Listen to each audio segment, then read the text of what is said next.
falar algumas palavras, quebrando o protocolo? Bom, gostaria, Adriano. Obrigado, bom dia a todos. Eu quero dar as boas-vindas ao Reginaldo Lapa e parabenizar pela edição do livro, né? Com certeza vai ter muito interesse dos dois conselhos, né? Conselho de Mineração, Conselho de Seguros. Parabenizar os nossos presidentes, Adriano e Sérgio, pela iniciativa. Em nome da diretoria executiva, nosso presidente Aguinaldo, dar as boas-vindas a todos. Com certeza teremos uma reunião muito produtiva, muito proveitosa. Então, é mais realmente para dar as boas-vindas, parabenizar o Reginaldo, agradecer a presença de todos e passo, então, retorno a palavra ao Adriano. Obrigado. Muito obrigado, Marcos. A nossa pauta ela é bastante simples, eu vou falar rapidamente aqui, passar a palavra para o Sérgio Frade, depois eu apresento o Reginaldo, que fará a palestra Simplificando a Gestão de Riscos. Na sequência, nós teremos um espaço para perguntas e respostas.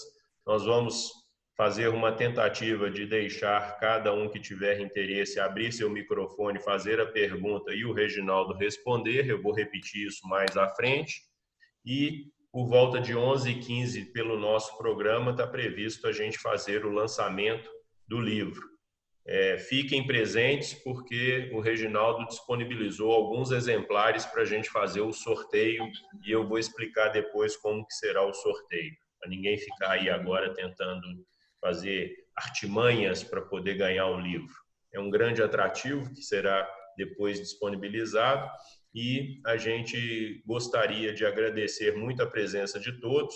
Como sempre, ainda tem muita gente chegando, então a gente vai ter um público bem maior. E dizer que o Conselho Empresarial de Mineração e Siderurgia decidiu, nesse momento de travessia, igual diz a Eliane, né, Marcos, fazer um trabalho de participação e apoio a outras lives que existiram.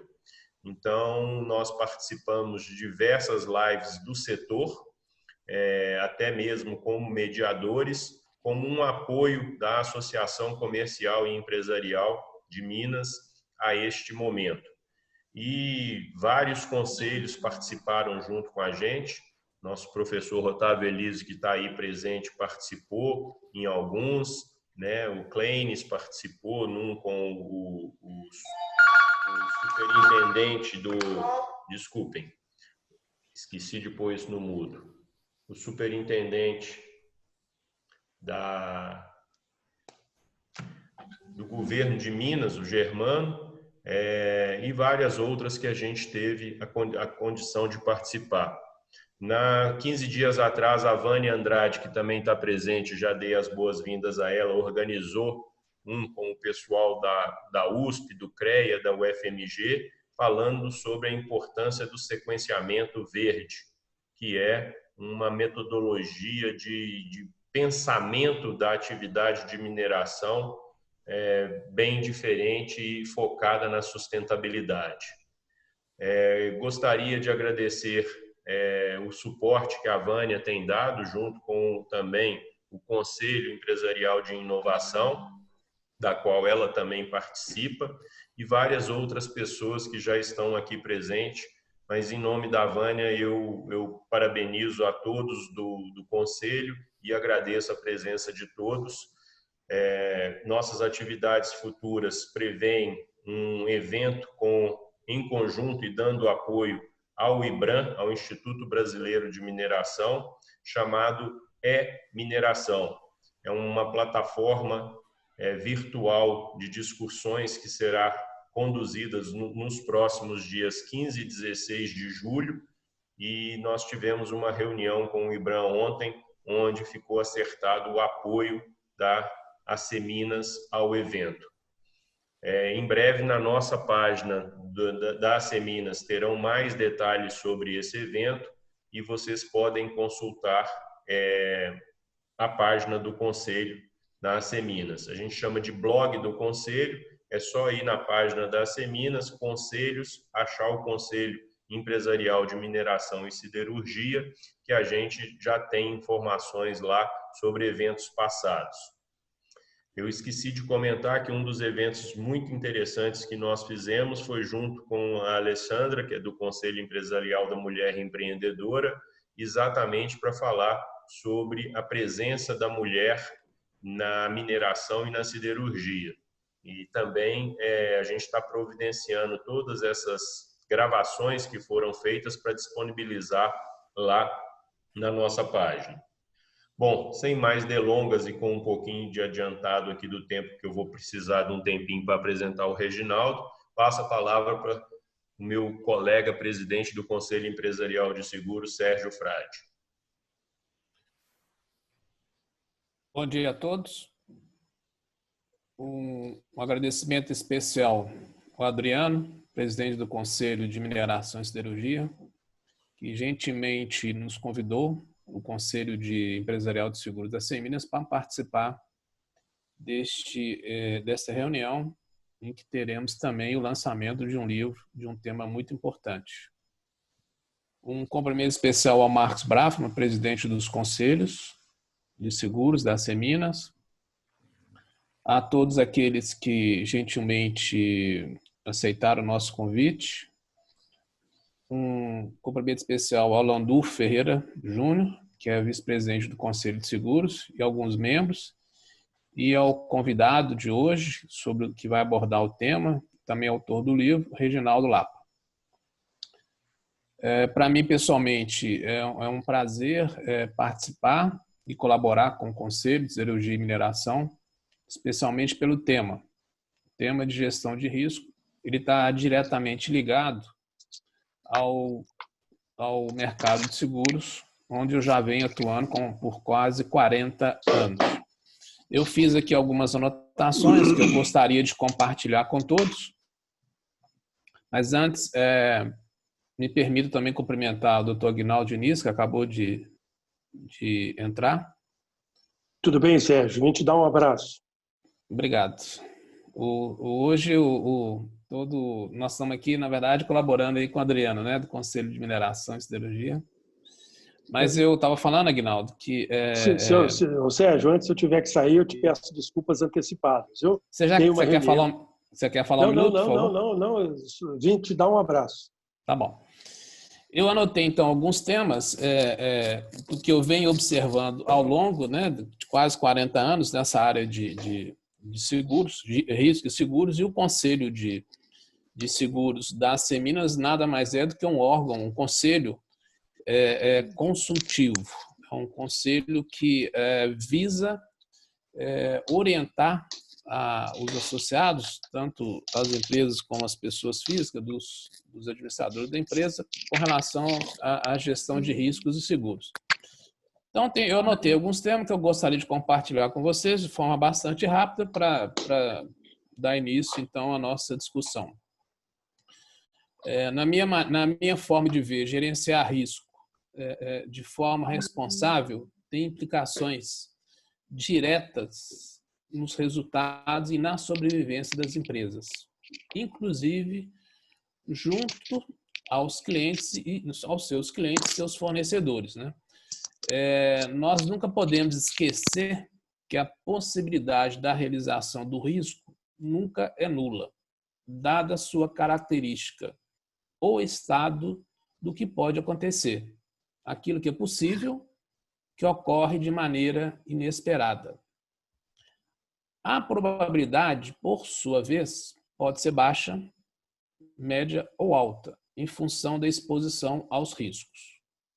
Alguns segmentos empresariais têm maior exposição em função da natureza de suas atividades.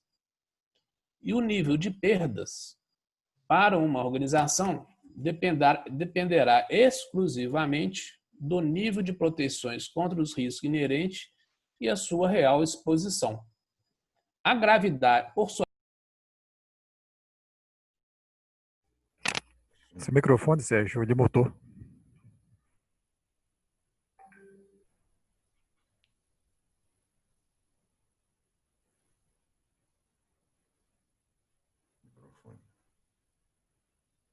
Ok, encostei sem querer aqui. Então, eu falei que o nível de perda, né, de uma organização ele vai depender exclusivamente do nível de proteções contra os riscos inerentes à sua exposição. Já a gravidade dos danos, obviamente, será proporcional à falha ou inexistência de proteções. Então, identificar, avaliar, tratar e controlar riscos são atividades que constituem o processo de gerenciamento de riscos. A gerência de riscos é a ferramenta fundamental para viabilizar a elaboração e implementação de um programa de prevenção de perdas, cuja eficácia tem como suporte o controle dos riscos. Essa é a melhor maneira de mitigar riscos, evitar perdas, evitar prejuízos e despesas consideráveis.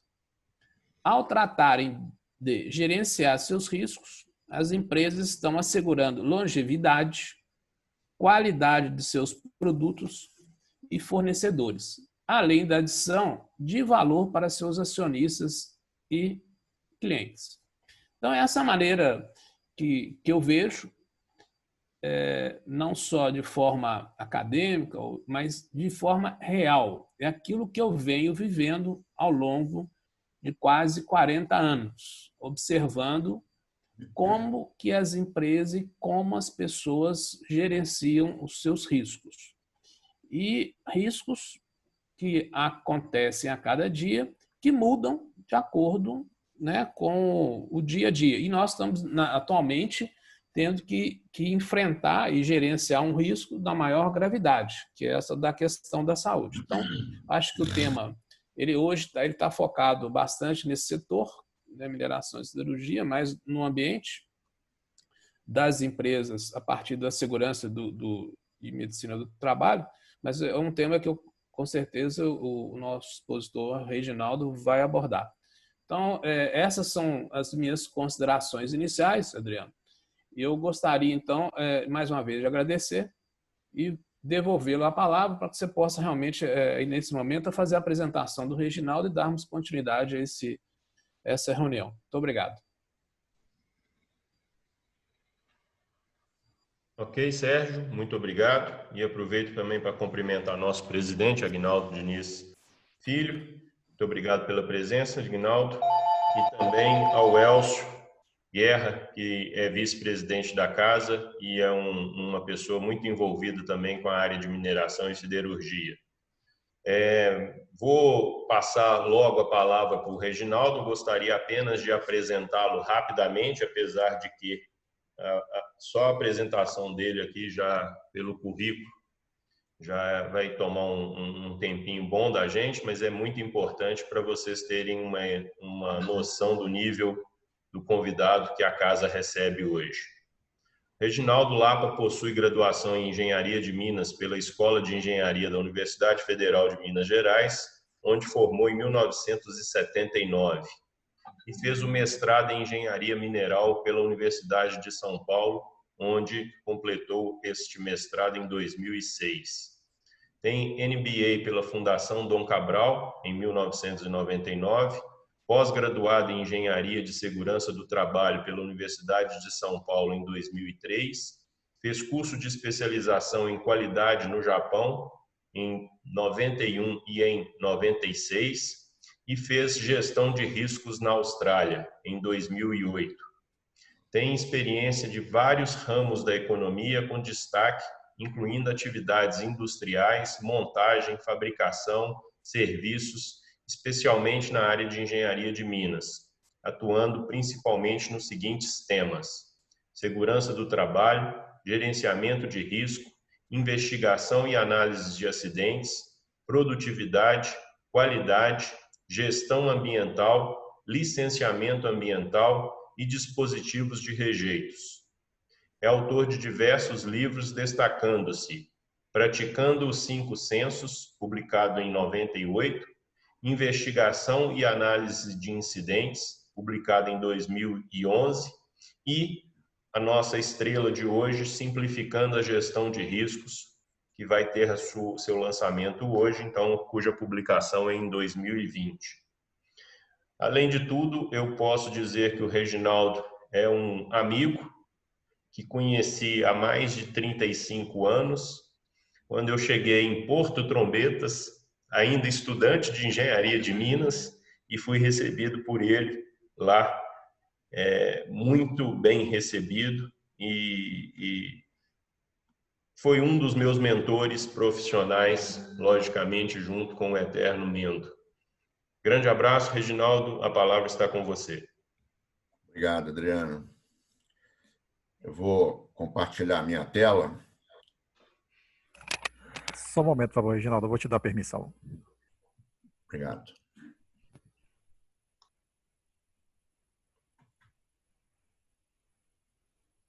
Ok, te enviei uma solicitação. Legal.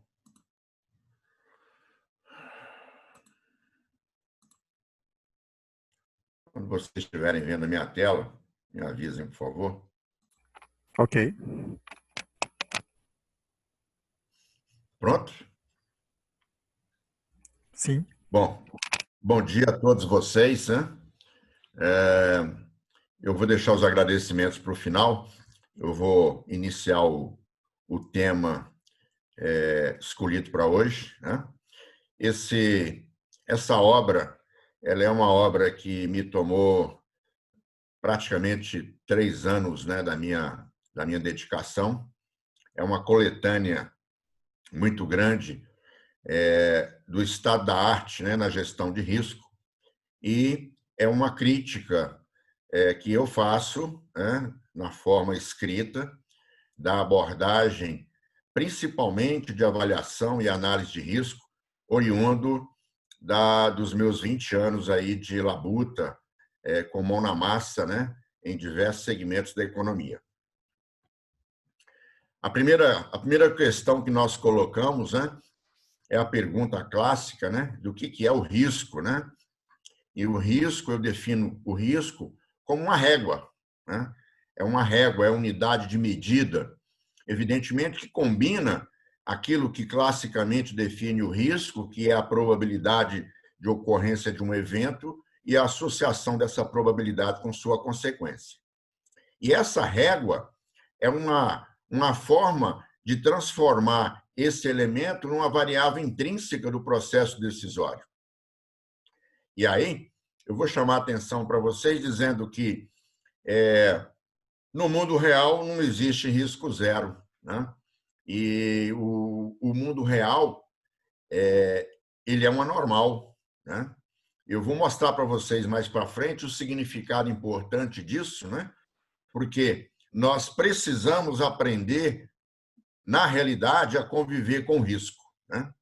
A conviver com o risco e, intrinsecamente, a disciplina risco, nós temos um conjunto extenso de conceitos, né, expressos por vocabulários que muitas vezes não é entendido, não é assimilado e não é utilizado de forma assertiva.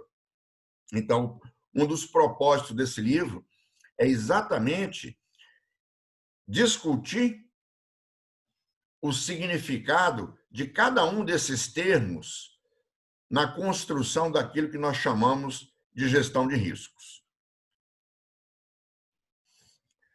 Eu defino que gerenciar risco é muito simples. Gerenciar risco é apenas um aprendizado de convivência com a energia. Porque, se nós imaginarmos em qualquer dimensão de risco, o tamanho da consequência depende da quantidade de energia envolvida. Então, como nós não temos como excluir da nossa vida as energias, às vezes nós conseguimos substituí-las, raramente vamos eliminá-las, o que nós temos que fazer é basicamente aprender a conviver com elas. E aí nós temos ilustrado algumas formas, né, de convívio com essa energia. O primeiro deles é evitar que essa energia se libere de forma descontrolada. Às vezes nem sempre vai ser possível, então nós precisamos pensar em como interceptar a energia na sua trajetória, ou mesmo dissipar essa energia até que ela atinja o alvo. Ou, em outra possibilidade, diminuir a quantidade de energia na fonte. são as formas que nós temos de lidar com as energias. É a forma que nós temos de lidar com o risco. Né? Agora há pouco, o Sérgio mencionou, né, que nós precisamos ter controles, defesas e barreiras. E os controles, defesas e barreiras precisam estar atentos a esses elementos que envolvem a energia. Nós temos, classicamente, um grande macroprocesso que nos ajuda a construir o que nós chamamos de gerenciamento de riscos. Né? E esse macroprocesso, ele tem um processo interno chamado avaliação de risco. E dentro da avaliação de risco, nós temos uma etapa importante que é a análise de risco. Mas eu quero chamar a atenção que esse macroprocesso definido pela ISO 31000, ele mostra claramente para a gente 3 elementos. Primeiro, que risco é coletivo, não é individual. Segundo, que risco precisa ser dinâmico. Quando nós fazemos uma análise de risco, quando nós fazemos uma avaliação de risco, nós tiramos um retrato instantâneo do cenário. E as organizações, elas são dinâmicas, elas mudam a todo momento. Então, eu preciso de ter instrumentos que me permitam, ao longo do tempo, manter a minha imagem, a minha fotografia viva. E isso é que nós chamamos de dinâmica. E terceiro, é que nós precisamos pensar que o risco envolve a organização como um todo. E aí, nós temos vários desdobramentos disso que eu comento com vocês a seguir. O primeiro deles é que nós precisamos pensar na gestão de risco desde o pilar operacional, nós estamos falando do chão de fábrica, até o pilar estratégico, nós estamos falando das decisões macro. E nós precisamos conectar isso dentro de toda a estrutura decisória organizacional. Caso contrário, nós teremos em algum ponto uma lacuna, e essa lacuna pode fazer a diferença no resultado. Em segundo lugar, é que nós precisamos abordar o risco como se fosse um funil. Evidentemente que existem cenários, né, de baixo risco, que aparentemente ele é baixo risco porque tem uma probabilidade pequena ou uma severidade menor. E tanto a severidade quanto a probabilidade, elas são baixas porque nós temos defesas, controles e barreiras.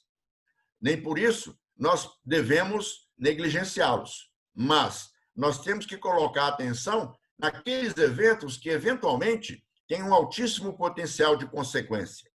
E aí, eu associo esse funil como se nós estivéssemos mapeando uma fauna numa organização. E quando eu mapeio a fauna, eu tenho desde o micro animal até o macro animal. E o macro animal eu chamo de elefantes, hipopótamos e rinocerontes.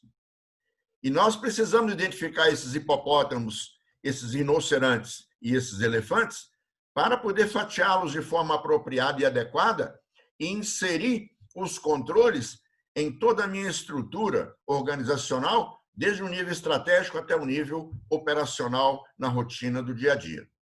E é claro que, para fazer isso, eu preciso pensar o seguinte: se eu tiver em casa somente um martelo, tudo que eu enxergar vai parecer um prego. Então, eu preciso ter, na minha casa, um conjunto de ferramentas. Esse conjunto de ferramentas que me permita executar aquilo que eu preciso de forma adequada e apropriada. Caso contrário, nós vamos improvisar. E quando nós improvisamos, nós estamos inserindo uma grande variável no risco. O que eu quero dizer é que, para permear a avaliação de risco, a análise de risco e a gestão de risco nas organizações, nós precisamos de ferramentas de análise. E essas ferramentas de análise têm as suas limitações, têm as suas particularidades e elas têm a sua adequabilidade. Então, eu preciso utilizar uma ferramenta adequada para cada momento e para cada cenário com o qual eu estou lidando. Quando nós pensamos em gestão de risco, eu gosto muito de olhar para essa matriz de consequência, onde, normalmente, Na minha experiência, eu vejo que nós ainda estamos no estágio embrionário de adoção do risco, porque nós trabalhamos muito fortemente na avaliação reativa. E a avaliação reativa, ela tem um cenário onde eu vou investigar aquilo que aconteceu, eu vou tentar aprender, mas a consequência já ocorreu. Eu, às vezes, encontro organizações que migraram do reativo para o preventivo, onde eles conseguem identificar, por exemplo, o que nós chamamos de near miss, ou quase acidentes, ou eventos de alto potencial de consequência, sem danos potenciais reais, e a gente consegue tratar isso. Mas, na prática, nós precisamos pensar que nós temos que ser proativos. E ser proativo é nos anteciparmos. E, para nos anteciparmos, nós precisamos mapear as nossas organizações, identificando as energias, identificando as condições perigosas, identificando os eventos potenciais e suas consequências e tratando isso de forma antecipada, de tal sorte a prevenir a sua ocorrência e também, em alguns casos, mitigar a sua consequência. Eu advogo, e acho que vocês também concordam, que avaliar risco é um processo. E este processo precisa ser muito bem tratado e estruturado. E ele começa com a energia. Reconhecer as energias, sabendo que é o tamanho da energia que vai determinar a severidade da minha consequência. Então, quando eu conheço a energia, eu tenho mais facilidade de identificar a sua consequência e a sua severidade. Eu preciso saber, dentre essas energias, como é que elas se manifestam. E a forma como elas se manifestam nós chamamos de condição perigosa, que muitas vezes no linguajar as pessoas chamam de risco, de forma inapropriada. Olha, a condição perigosa por si só não é o elemento que vai desencadear o evento indesejado. Mas o desencadear o evento indesejado depende fundamentalmente do cenário de exposição a essa energia. E aí, quando eu combino todos esses 5 elementos, eu construo um processo estruturado onde eu consigo garantir que eu vou identificar o evento potencial adequado, que eu vou identificar a consequência potencial, que eu vou identificar a severidade, que eu vou calcular a probabilidade desse esse evento ocorrer. Em consequência, eu vou poder colocar na régua o que nós chamamos de risco. Seja isso na dimensão ocupacional, seja na dimensão ambiental, seja na dimensão operacional, legal, imagem e reputação, seja na dimensão financeira, em qualquer uma das dimensões, eu consigo enxergar esse processo. E como é que eu me contraponho a esse processo? Como é que eu me contraponho à ocorrência do evento e à severidade de sua consequência? Simplesmente utilizando defesas, controles e barreiras para tentar aprender a conviver com aquela energia que é o evento desencadeador de todo o meu processo, inclusive do evento indesejado potencial.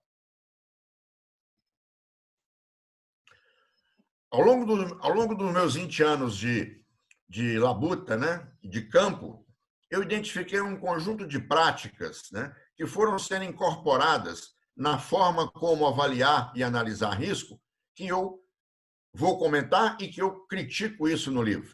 O primeiro deles, eu chamo de uso da probabilidade atribuída, que é você ter um critério de avaliação de probabilidade na forma como vocês enxergam na tela. Do tipo, o que é um evento quase certo de acontecer? É um evento onde há registro de ocorrência desse evento uma vez por ano. Ou então, é provável que venha a ocorrer. E aí a pergunta que nós fazemos é, na maioria das vezes, nós não temos estatísticas confiáveis que nos permita avaliar a ocorrência baseada no passado. E quando eu postulo que eu classifico a probabilidade segundo essa classe como é provável que venha a ocorrer, ou é esperado que ocorra, só se eu tivesse uma bola de cristal.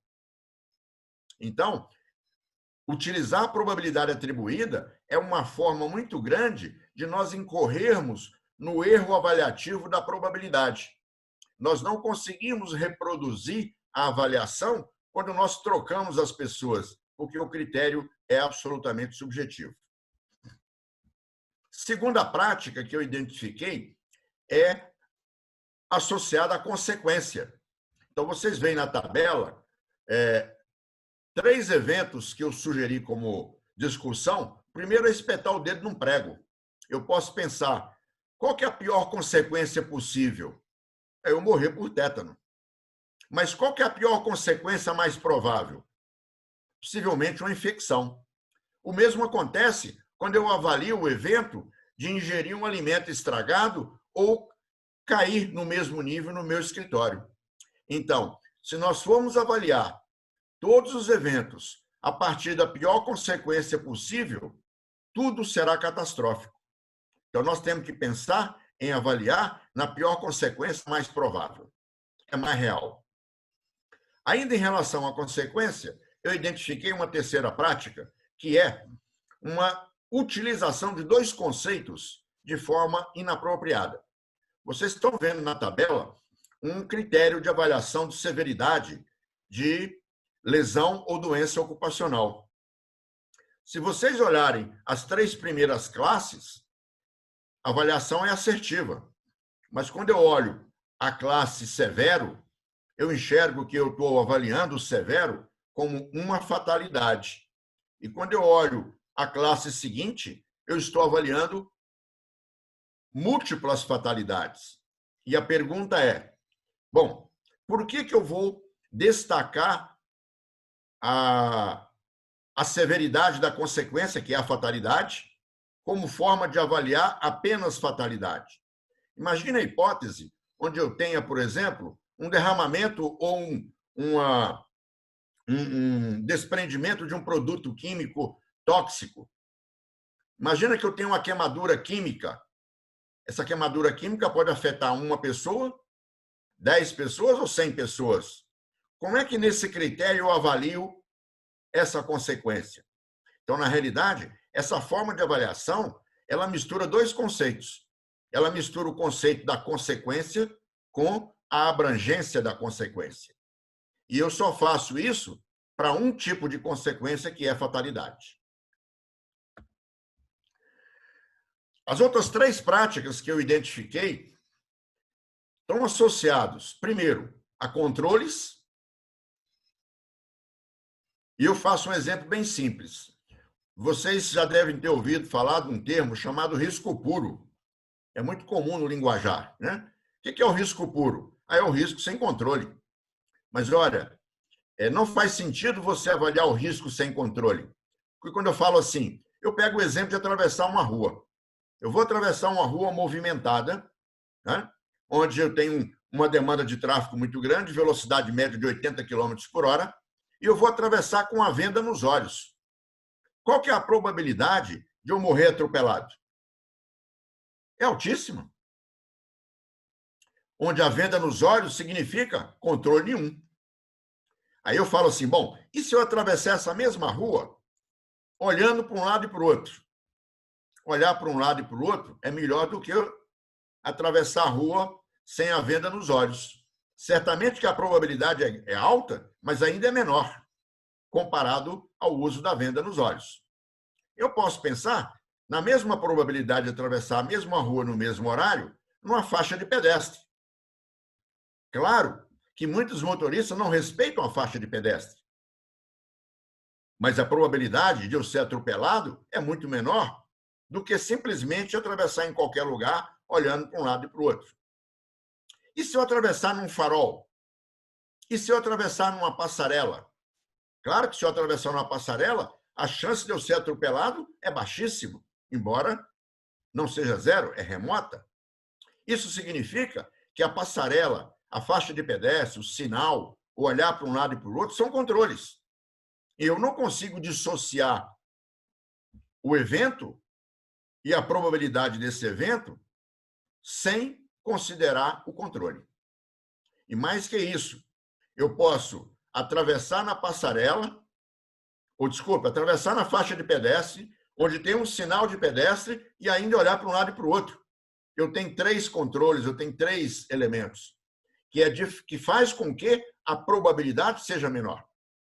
Bom, o outro aspecto é a questão do cenário. Ora, atravessar uma rua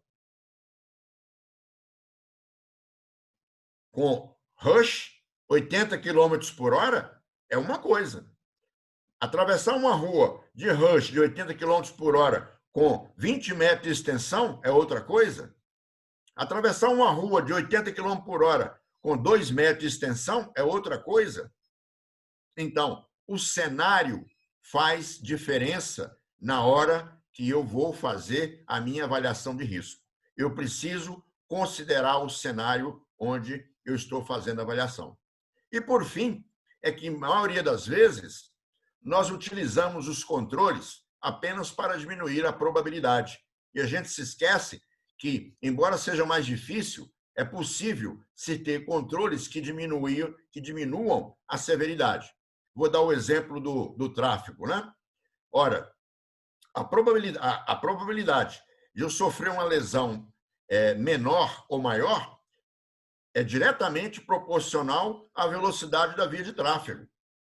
Então, se eu tenho uma via de tráfego de 20 km por hora, mesmo que eu seja atropelado, é pouco provável que eu vá morrer. E esses controles são, por exemplo, quebra-molas, são, por exemplo, semáforos fotográficos, são, por exemplo, os pardais eletrônicos que me obrigam a diminuir a velocidade. Muito bem. A outra questão é com relação às categorias e à utilização dos controles. Se vocês olharem na esquerda, nós temos aí a hierarquia de controles clássica, utilizada principalmente na área ocupacional. E aí, nós temos um esquecimento muito grande, que é, quando se trata de ocupacional, e principalmente quando se trata de agentes químicos, físicos e biológicos, eu tenho um instrumento muito importante, que é o controle médico. Existem indicadores biológicos que me permitem, de forma antecipada, identificar sinais de contaminação por algum agente físico, químico ou biológico e que eu consigo tratar. Então, nós estamos incluindo na hierarquia de controle o controle médico. E estamos olhando para essa hierarquia de controle, enxergando, se nós olharmos a nossa legislação nos últimos 12 anos, as normas regulamentadoras novas, todas elas dedicaram um capítulo imenso e requisitos muito restritivos com relação à capacitação. Faz todo sentido na prevenção a capacitação. Então, nós tiramos do pacote administrativo e acrescentamos a capacitação como uma classe de controle que precisa ser avaliada. Bom, quando nós olhamos para a hierarquia de controle, eu vou fazer agora a associação com vocês da abordagem da hierarquia de controle com a energia. Então, eliminar significa extinguir a energia, mesmo que seja momentaneamente. Então, quando eu adoto, por exemplo, um lockout, um cadeado de energia, seja ela elétrica, mecânica, hidráulica, eu estou, naquele momento da execução da tarefa, eliminando energia zero. Quando eu falo em minimização, eu estou pensando em diminuir a quantidade de energia na fonte. Vocês se lembram, por exemplo, do acidente de Bhopal, na Índia, em 1984, onde nós tivemos o vazamento de 600 toneladas de isocianato, isometilcianato, que causou um estrago imenso numa cidade chamada Bhopal. E a pergunta é, por que eu tinha estocado 600 toneladas de isometilcianato se eu usava 2 toneladas a cada batelada de produção? Então, se eu tivesse estocado 10 toneladas, muito possivelmente a consequência do vazamento não teria sido a que foi naquela época. Quando nós falamos em engenharia, nós estamos pensando em eu não consigo eliminar energia, eu não consigo diminuir energia. eu posso enclausurar essa energia. Eu posso criar barreiras de tal sorte que os alvos estejam isolados da energia. E aí nós temos o controle médico, como eu mencionei, são instrumentos que nos permitem avaliar o desenvolvimento precoce de alguma lesão interna que nós chamamos de doença. Nós chegamos na capacitação, como eu mencionei a vocês, de forma destacada, deixamos o administrativo apenas com sinalização, advertências e procedimentos e mantivemos o famoso EPI, que é o último nível de efetividade de controles. E quando vocês veem a escala, quando eu falo menos efetivo e mais efetivo, eu estou dizendo que o controle ele é menos efetivo quanto mais ele depende do comportamento humano. E ele é mais efetivo quanto menos ele depende do comportamento humano. E essa escala precisa ser incluída nas nossas avaliações de risco, considerando a robustez do controle, principalmente. E, por último, eu menciono as matrizes de risco. Vocês enxergam aqui 3 matrizes de risco, uma matriz 3x3, uma 4x4 e uma 5x5. E vocês enxergam do lado direito 3 curvas. Essas 3 curvas são curvas de distribuição de frequência. É como se eu pegasse uma matriz dessa e simulasse todas as possibilidades de combinação e construindo a distribuição de frequência.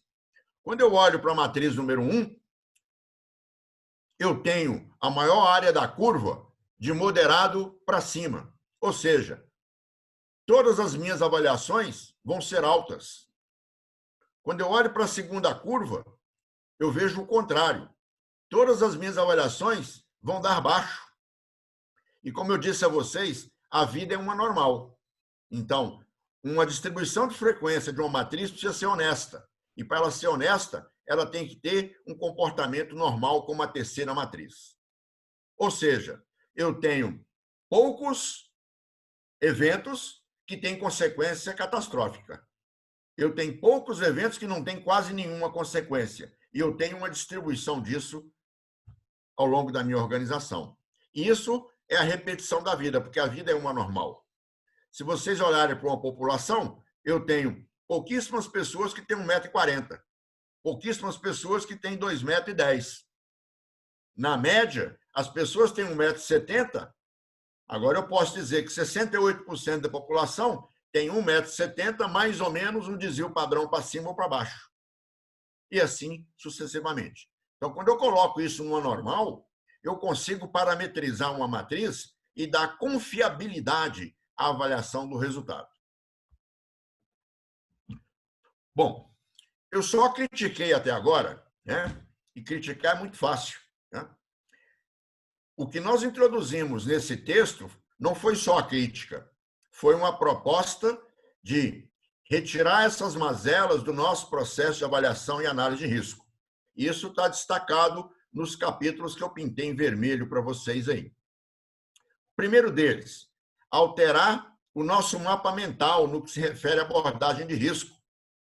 Segundo, tornar a avaliação de risco e análise assertiva e precisa, que ela seja reprodutível, independente de quem o faça. Inserir a gestão de risco nos níveis decisórios, incentivando a democratização do risco na organização. E, por fim, contribuir para a formação dos profissionais que vão lidar com essa abordagem nas empresas. E aqui eu faço um parêntese. Eu sou professor há 18 anos nos cursos de Engenharia de Segurança do Trabalho em várias universidades aqui no Brasil. Eu não conheço nenhuma dessas faculdades de formação de profissionais que, por exemplo, ensina o engenheiro de segurança, o profissional de segurança, a investigar um acidente. Como é que esse cara sai de lá sem aprender a investigar um acidente? Eu estou dando isso como exemplo, porque eu quero dizer é que os nossos currículos de ensino de formação de profissionais de segurança e profissionais de risco, eles estão ainda alicerçados no paleontológico. porque os nossos currículos datam de 1900 e Adão. Eles não são atualizados adequadamente para acompanhar a evolução de conhecimento da sociedade nos últimos anos. Por isso é que nós precisamos investir na formação dos profissionais que vão lidar com essa disciplina no presente e no futuro. A proposta é muito simples. Aqui eu apresento para vocês uma forma de avaliação de risco ocupacional, onde eu vou calcular a probabilidade. Eu não vou atribuir, eu vou calcular. Baseado em quê? Baseado em variáveis objetivas que sejam de fácil avaliação e que diminuam a subjetividade. Então, no meu exemplo aqui, eu tenho a probabilidade de ocorrência de um evento de lesão ou de saúde depende da frequência, intensidade de exposição. Depende do número de pessoas expostas. Depende da facilidade ou dificuldade de você identificar e detectar o perigo. E depende, fundamentalmente, do quanto efetivos são os controles que você dispõe. Do outro lado, para eu avaliar a severidade, eu tenho duas variáveis. Uma delas é a consequência potencial. Pode ser uma fatalidade. Do outro lado, é a abrangência dessa consequência.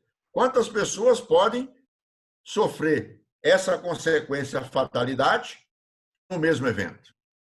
Isso vale para cortar um dedo, isso vale para uma queimadura química, isso vale para qualquer tipo de consequência que eu queira avaliar. Quando eu calculo probabilidade e severidade, eu combino e obtenho risco.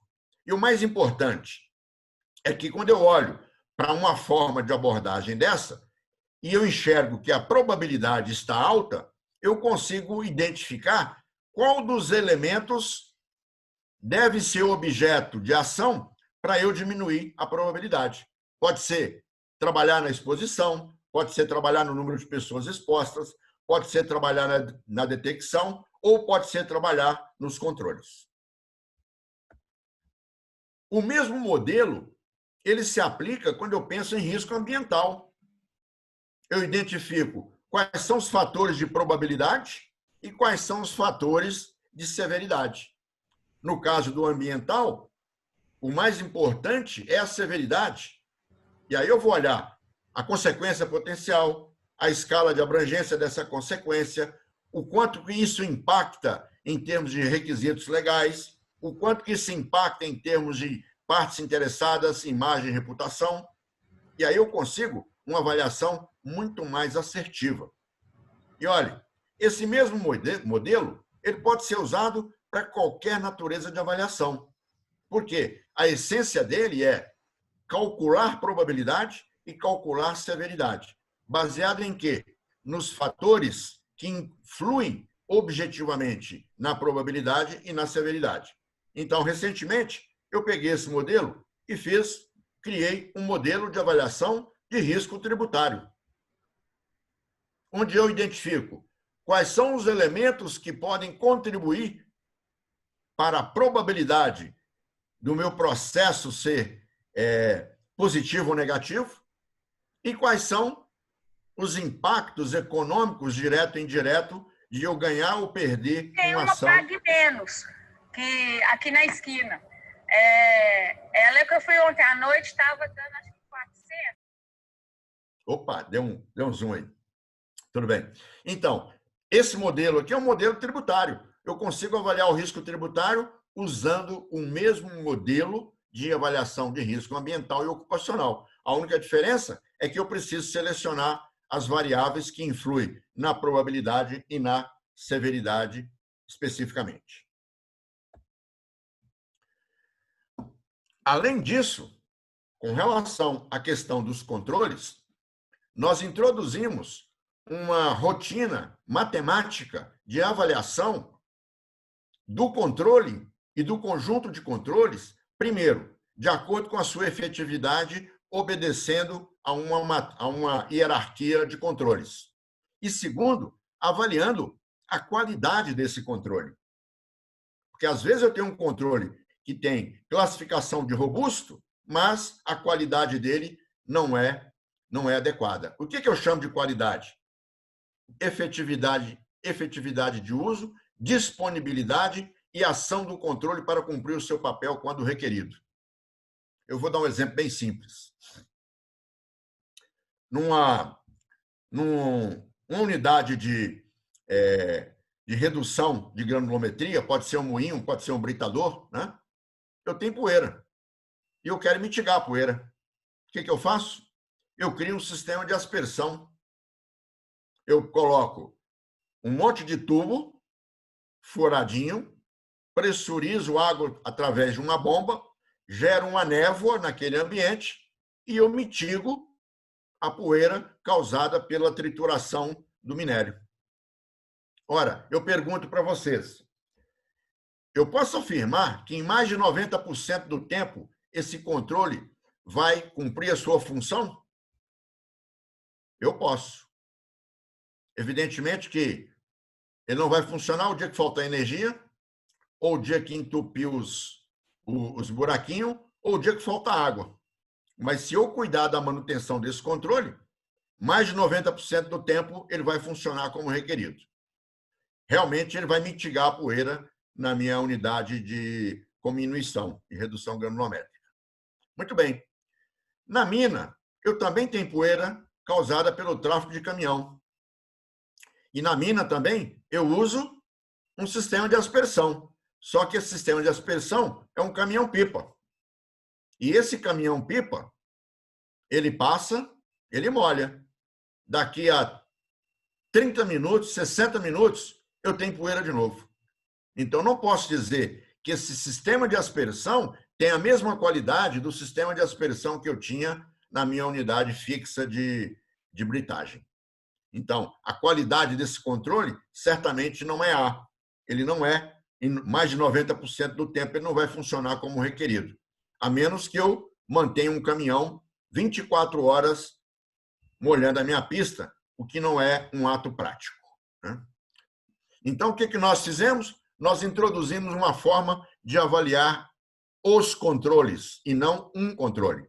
Então, eu consigo agora combinar vários controles para um mesmo evento, consigo calcular ou atribuir a qualidade desse controle e eu consigo, então, uma escala de efetividade desse controle, que é uma das variáveis da avaliação do meu risco.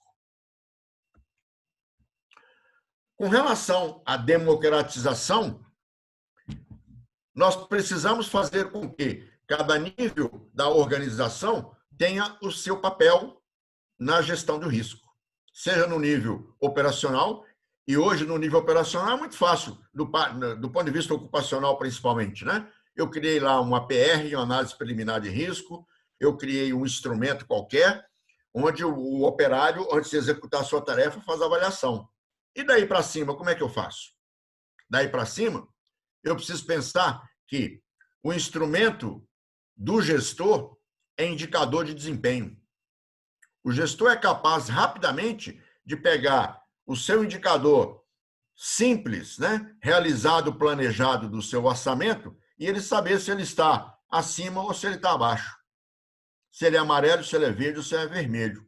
Então, por que não termos um indicador proativo de risco, onde eu consiga calcular o risco na tarefa, no processo, no departamento, na gerência e na empresa? Então, nós criamos, sim, um indicador de risco que combina a avaliação de risco de todas as tarefas do meu processo, onde eu consigo, por exemplo, calcular o risco de cada um dos cargos, desde que eu associe os cargos com as tarefas. Então, eu calculo o risco da tarefa, o risco do cargo, o risco do processo, o risco da gerência, do departamento, da diretoria e da empresa. E aí, cada um, na sua área de responsabilidade, utilizando um indicador objetivo específico, consegue gerenciar o seu risco. Por quê? Quem tem autoridade para mexer no processo é o dono do processo. Quem tem autoridade para aportar recursos para reduzir e mitigar risco é o gestor do processo. E aí nós estamos dando para o gestor do processo um instrumento de avaliação de risco.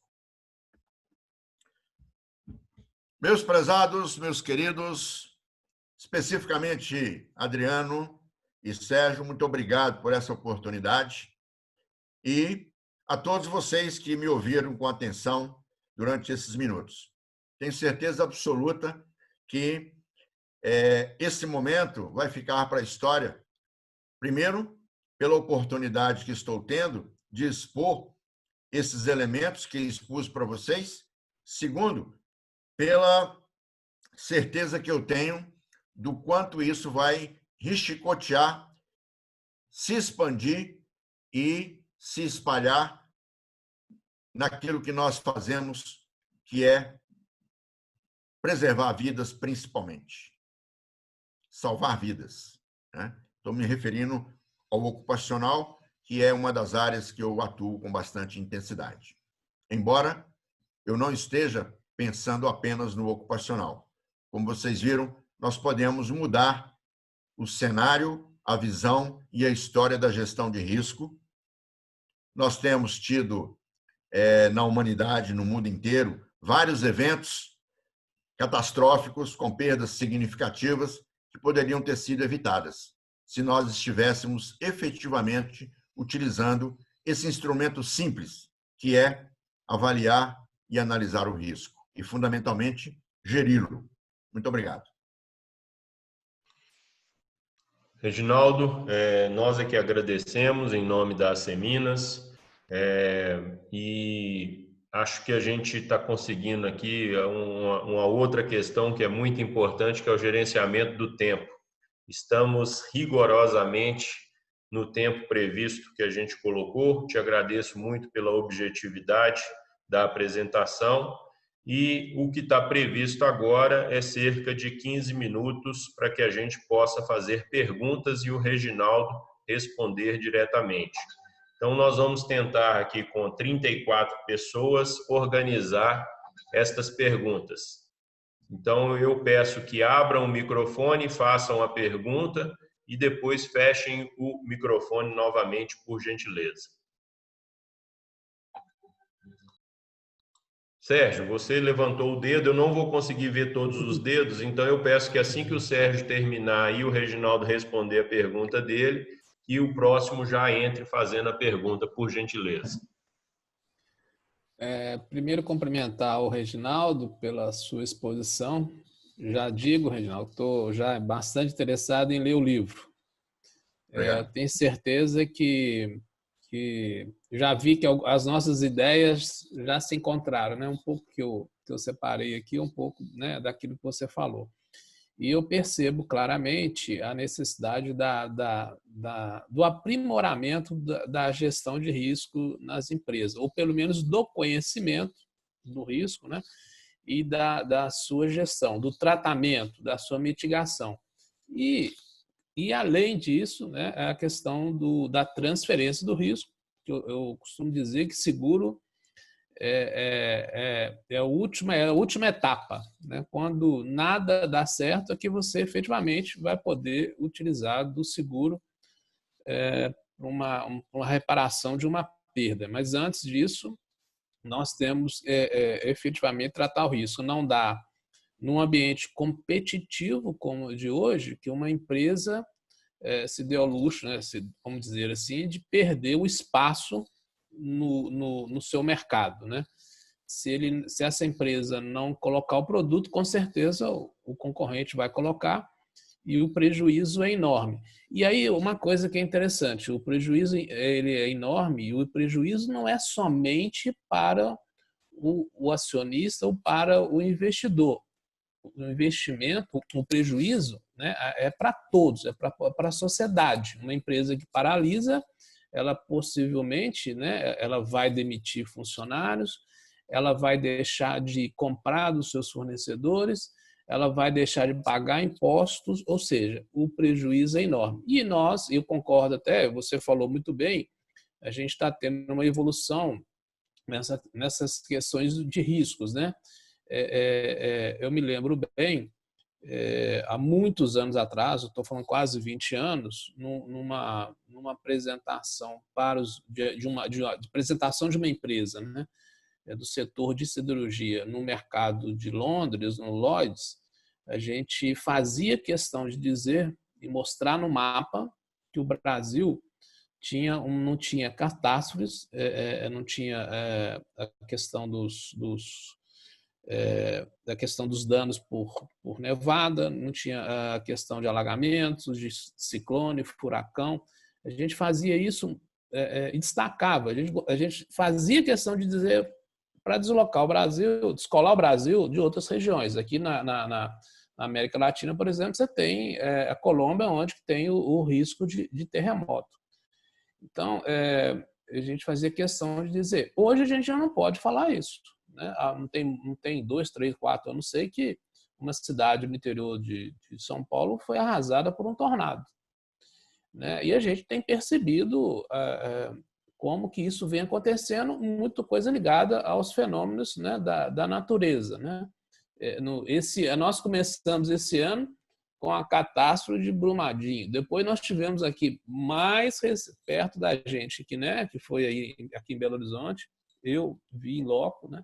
Muitos que estão participando também, foi aquela catástrofe que foi ali em Lourdes, na Rua Marília de Disseu, Rua Curitiba, né? Como que aquilo efetivamente danificou uma série de empreendimentos. Né? E a gente está vendo agora, em função dessa crise, né, sanitária e saúde, o dano que isso está causando às empresas, efetivamente na parte, por exemplo, de um lucro cessante, né, que as empresas estão paralisadas em função de um fenômeno, né, que é inesperado, inusitado, mas que mostra que realmente, né, as empresas precisam gerenciar, como as pessoas também, né, precisam gerenciar o seu risco, né, pessoal perante tudo isso que está acontecendo. Então, era só para fazer essa abordagem, dizendo que eu me identifico muito aí com as suas colocações. Assim que eu ler o livro, vou me permitir de te dar um feedback também. Mas é o que realmente as empresas, o mundo precisa. Né? E isso, na verdade, Reginaldo, só para fechar, é importante essa avaliação sua, porque eu vejo ela totalmente inserida nesses processos de governança e de compliance que estão se estabelecendo. Né? Isso está sendo cada vez mais presente na sociedade empresarial, e esse contexto, né, da gestão de riscos, do gerenciamento, ele está totalmente inserido na questão do compliance. Né? Você citou, mostrou uma tela, por exemplo, está aí o Landulfo, do nosso conselho também, que pode falar, da gestão dos riscos com relação à gestão tributária. Ou seja, envolve tudo. Então, meus cumprimentos a você por essa sua abordagem, e Adriano, que especialmente, né, te convidou para esse evento. Com certeza está agregando muito para nós. Obrigado. Obrigado, Sérgio. Próximo.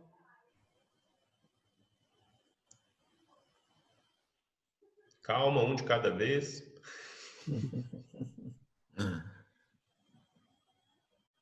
Bom, muito bom dia a todos. Reginaldo, parabéns pela excelente exposição. Ansioso para ler o livro.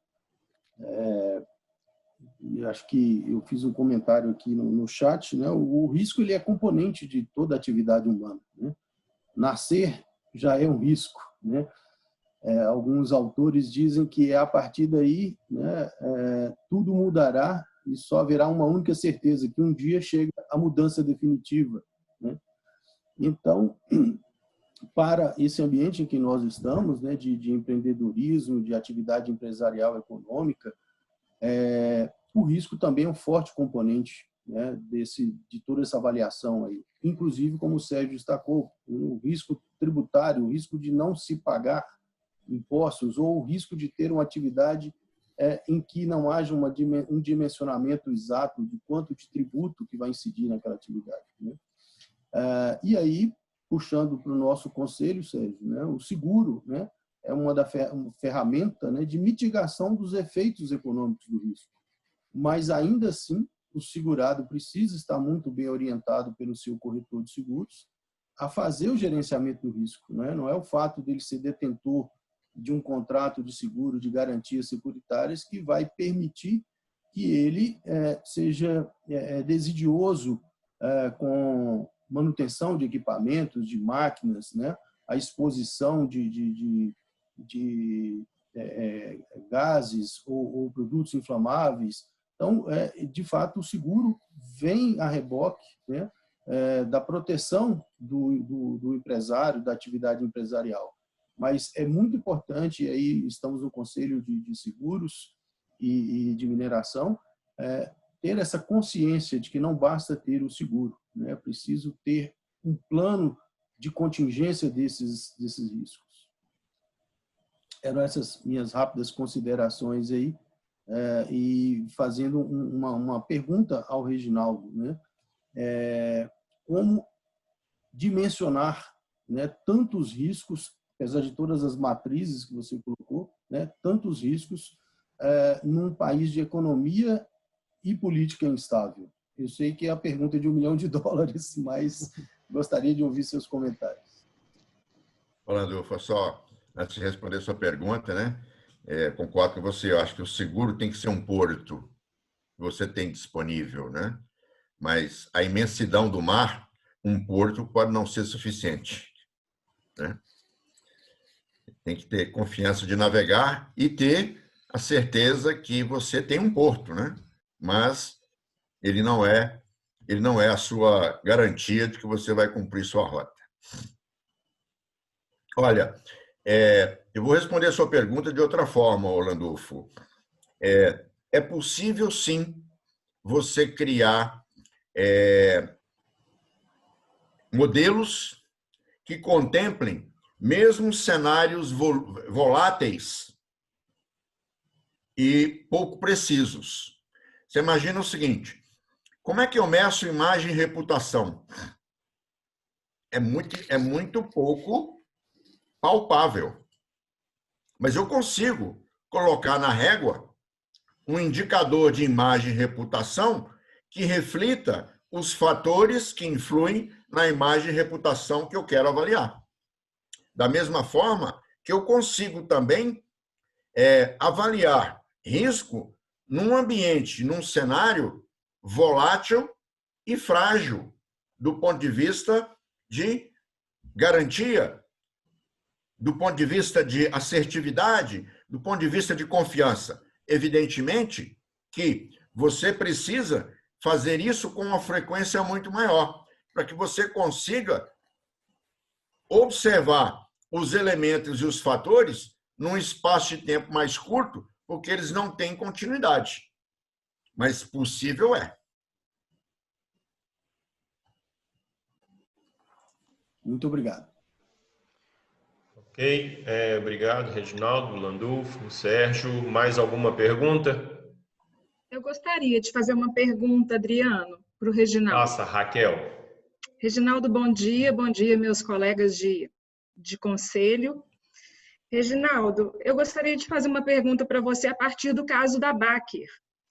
É um caso que tem chamado a nossa atenção desde dezembro, e o final das investigações da Polícia Civil nos trouxeram algumas informações que levam em consideração que a Baker teve muito pouco gestão de risco da sua fábrica, né, da sua indústria, inclusive delegando a pessoas pouquíssimo qualificadas essa gestão. Também me chamou a atenção que a Baker pouco se preocupou com a transferência dos riscos para um seguro, enfim. Eu gostaria, aí vem a minha pergunta para você.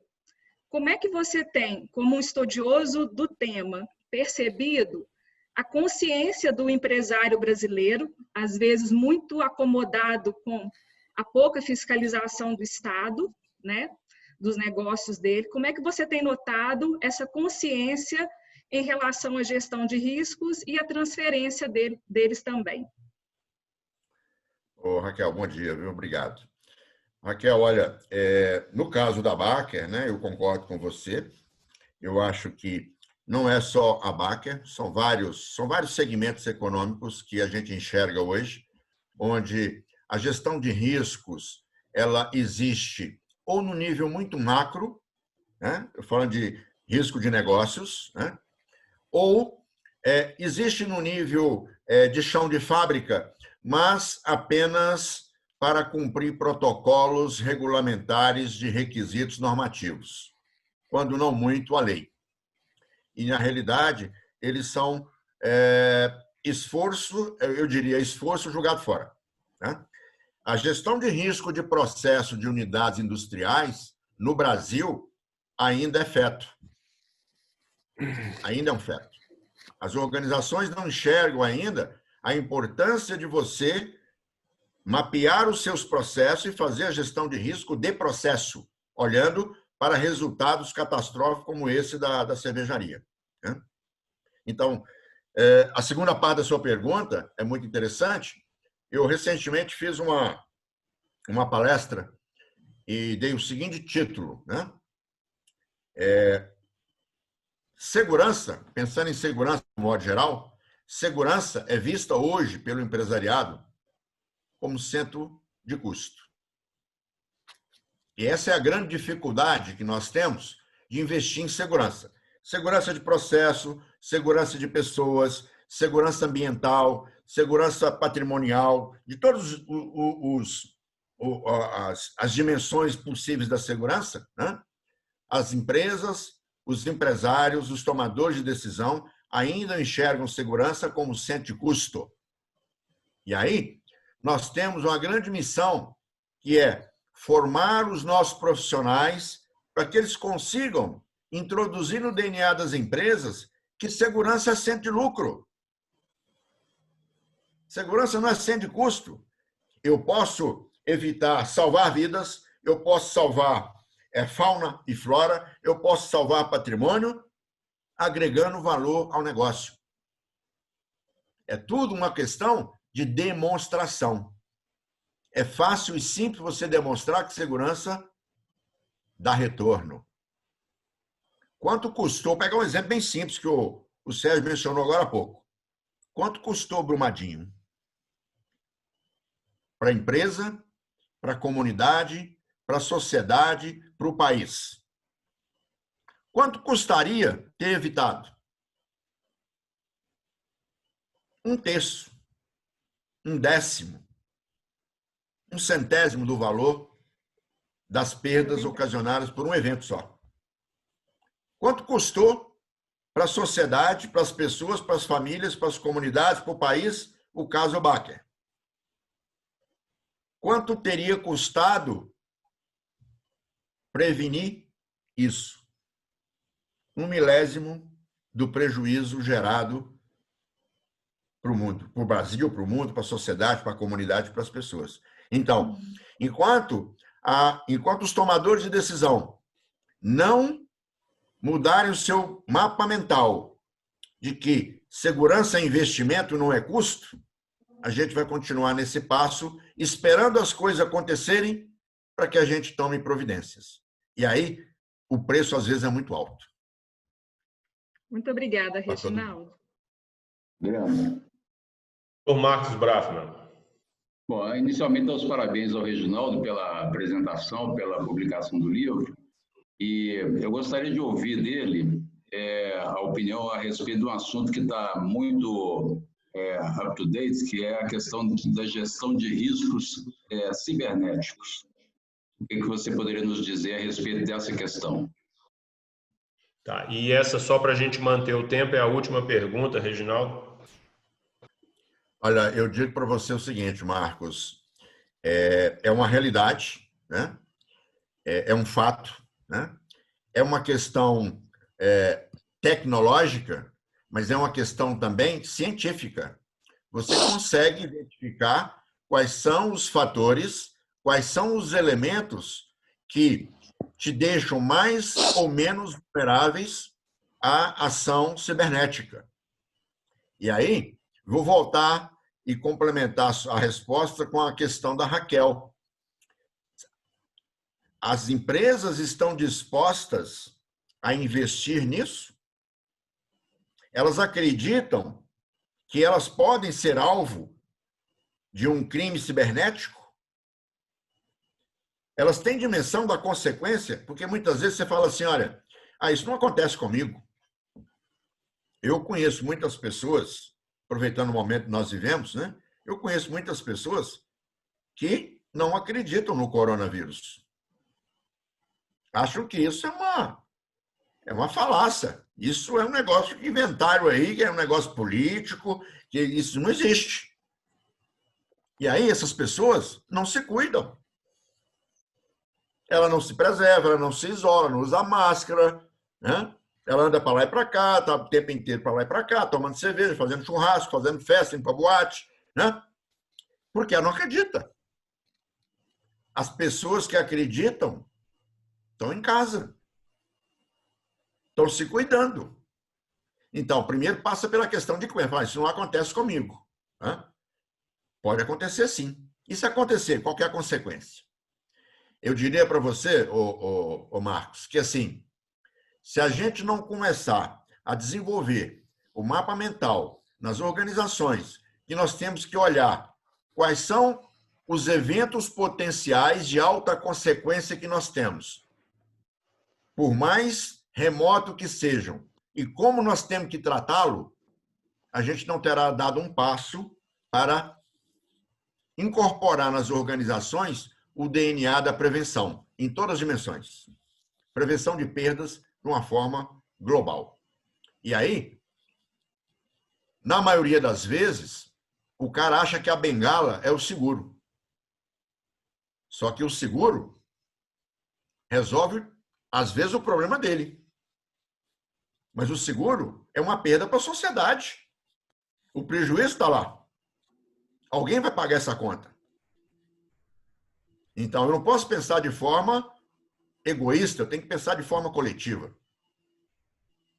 Graças a Deus que eu não uso seguro há mais de 20 anos.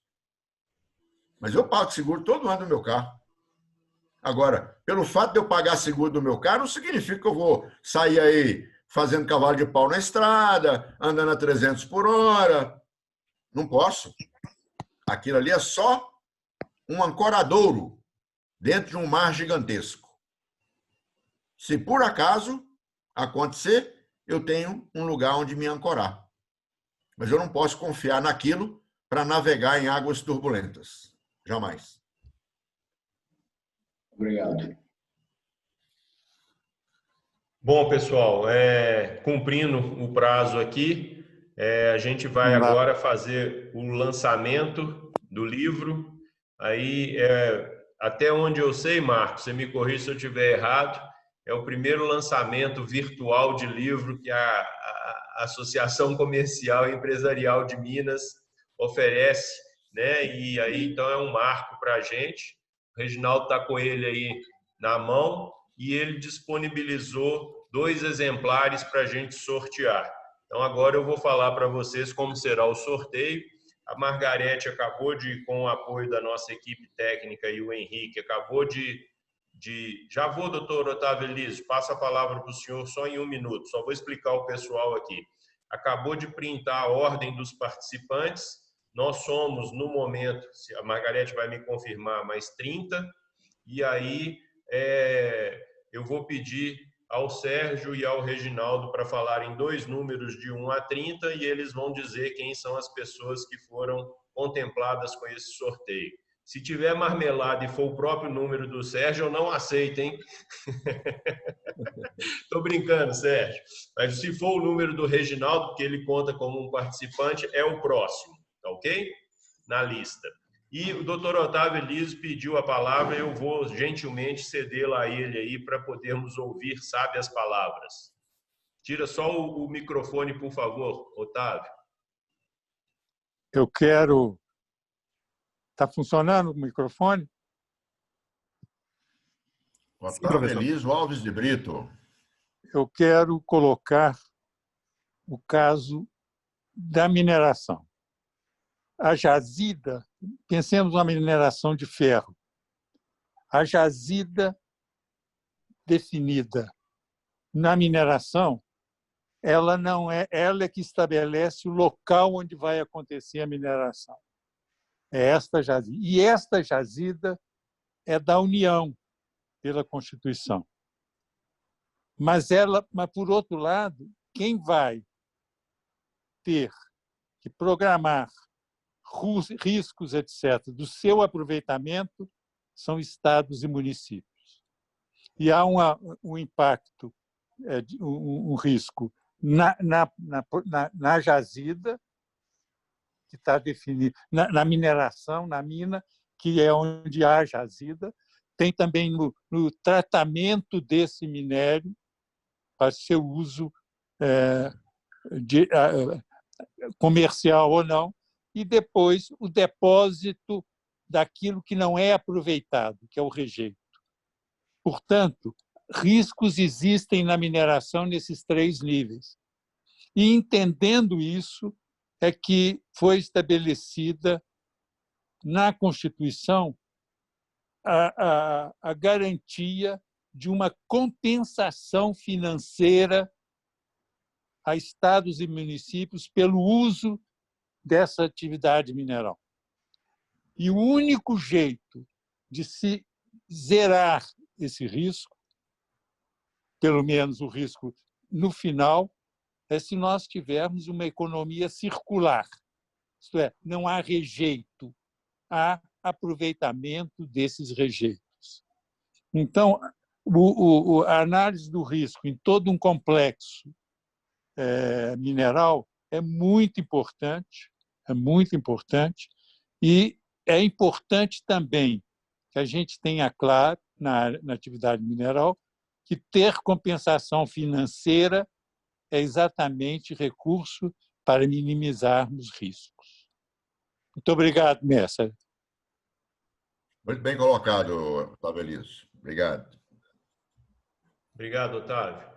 Bom, dando sequência, então, o livro está lançado oficialmente. Gostaria de pedir ao Sérgio Frade, então, para falasse um número de 1 a 30.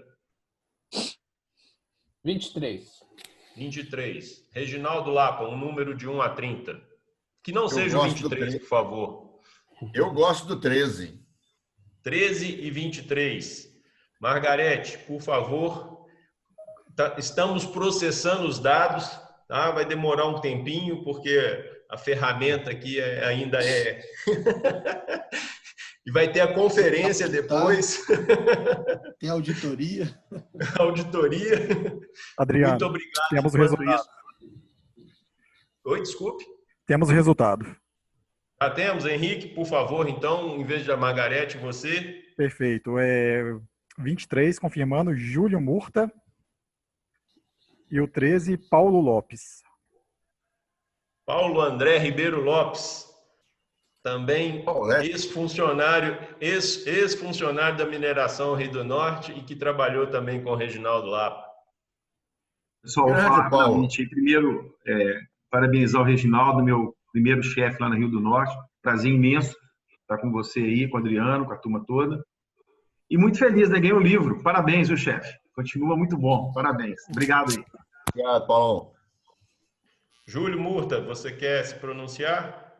Quero sim, obrigado. Fico muito feliz em ter ganho essa obra, né? 3 anos aí de escrevendo, né? Se dedicando a essa obra. Fico imensamente honrado em poder ler em primeira mão, né? No lançamento, ganhar o livro. Obrigado, Reginaldo. Tá. Boa sorte, burocracia. Júlio. Oi, desculpa. Pode falar, Reginaldo. Falei, boa sorte, Júlio. Boa leitura. A burocracia. O Reginaldo vai mandar esses livros para a gente vai disponibilizar para poder entregar para vocês, tá bom? Aí a gente combina com a Margarete. Quem não tiver o contato da Margarete pode me procurar também. É só mandar para mim, Adriano. Oi? É só mandar para mim o endereço completo que eu posto direto para eles. Ah, então tá. Fica melhor. Tá bom? O Júlio é o gerente regional da AIG Seguradora, então fica fácil de a gente mandar o endereço dele. Tá, então, acho que um representante de cada conselho, viu, Adriano? Deu certo aí. Aí, ó, tá vendo? 13 e 23, o deu livro, certinho. O livro está disponível na loja virtual. Os 2 conselhos são meus. O livro está disponível na loja virtual. Zero Harm da UOL. Eu mando para o Adriano o endereço. Ele tem o endereço da loja, não tem, Adriano? Tem sim. Essa live está sendo gravada também, vai estar no blog dos conselhos. Além disso, a apresentação, Reginaldo, eu te peço que você mande também para a gente deixar ela lá. E aí, se você quiser adicionar um slide com esse endereço, porque aí outras pessoas que não participaram aqui também têm acesso. Tem vários pedidos aqui da apresentação. Bem lembrado, Adriano. Muito bom. Acho que o Landulfo estava perguntando isso, né? Então fica a resposta aí, tá bom, Landulfo? Tá ok? Eu vou publicar já de imediato, pedir a Margarete para me auxiliar na publicação disso. É só ir lá e consultar nas páginas dos dois conselhos que já vai ter lá. Enquanto a apresentação e o vídeo não é disponível, exato. Disponibilizado lá. É upload, né, que tem que falar. Upload. Não é feito o upload dessas informações, porque vai demorar um tempinho. Ok? Pessoal, terminando praticamente no prazo que a gente estabeleceu, Reginaldo Lapa, muitíssimo obrigado pela sua disponibilidade. Eu trabalho já há bastante tempo com o Reginaldo e sei do esforço dele de estar com essa teoria e essa prática que ele adquiriu em toda a sua vivência, colocada à disposição para auxiliar em tudo aquilo que a gente comentou aqui, né, de estar melhorando a gestão geral dos ativos que a gente tem, não só na mineração, apesar da gente ser do Conselho de Mineração e Siderurgia, mas de várias outras indústrias, como ele mesmo falou. Muito obrigado pela presença de todos e tenham todos um bom dia. Valeu, pessoal. Obrigado. Bom dia a todos. Um ótimo dia a todos. Bom dia. Bom dia a todos também. Obrigado.